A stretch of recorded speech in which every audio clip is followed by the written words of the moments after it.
Bonjour, ici Mathieu Hodgson de jardinierparesseux.com. Aujourd'hui, j'aimerais ça vous parler de quelque chose qui a fait exploser ma tête il n'y a pas longtemps.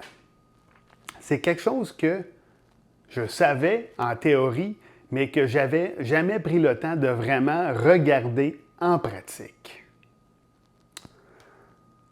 Est-ce qu'une fleur est toujours une fleur? Ici, j'ai cueilli ça sur un plant de pétunia dans ma cour. Et puis, j'ai ici une fleur, je crois, de marguerite que j'ai acheté chez un fleuriste. En fait, il y en a juste un qui est une fleur. C'est la pétunia. La marguerite n'est pas une fleur. C'est une inflorescence composée. On va aller voir de plus près avec mon petit microscope USB que j'ai acheté il n'y a pas longtemps, l'anatomie d'une fleur et d'une inflorescence composée. Donc, on va commencer en regardant cette fleur de pétunia.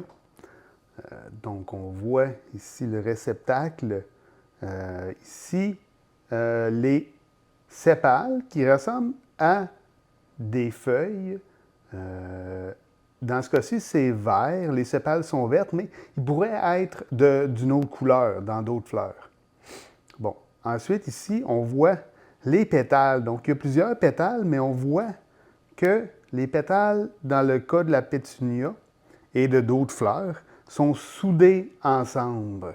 Donc, c'est plusieurs pétales soudés ensemble. On va aller voir à l'intérieur pour voir le restant de la structure de la fleur. Donc, maintenant, on peut voir l'intérieur de la fleur. Ici, on a l'organe sexuel mâle, donc c'est l'étamine, avec à son extrémité l'anthème. L'anthème contient les sacs polliniques, donc c'est le pollen qui se retrouve à l'intérieur ici. Et puis, on a juste à côté, en vert, l'organe sexuel féminin de la fleur, donc qu'on appelle la pistille ou la carpelle.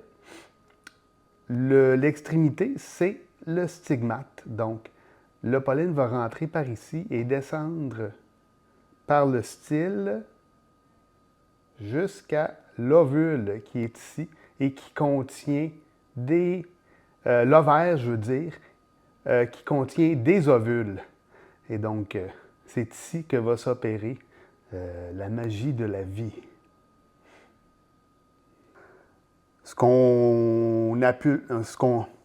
Donc ici, ce qu'on voit, c'est ce qu'on appellerait communément une fleur de marguerite, ce qui est en fait une inflorescence composée. Donc, c'est une inflorescence, donc un regroupement composé de multiples fleurs.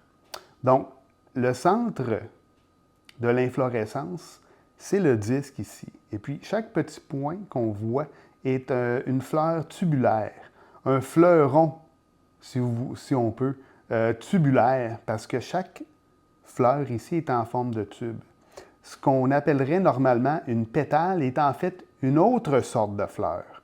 Donc, l'extérieur ici, on va appeler ça le capitule. Et puis, ce qu'on croit être une pétale est en fait un fleuron ligulé ou un rayon. Donc, c'est une fleur complète qu'on a ici. Donc, l'inflorescence est composée de multiples fleurs, des centaines peut-être de fleurs. Donc, on va aller voir là, de plus proche à quoi ça ressemble. Donc, on a ici une fleur ou un fleuron ligulé dont est composée l'inflorescence de la marguerite. Et puis, donc, la partie ici qui ressemble à une pétale est en fait plusieurs pétales qui sont soudés ensemble, un peu comme on a vu plus tôt dans notre pétunia.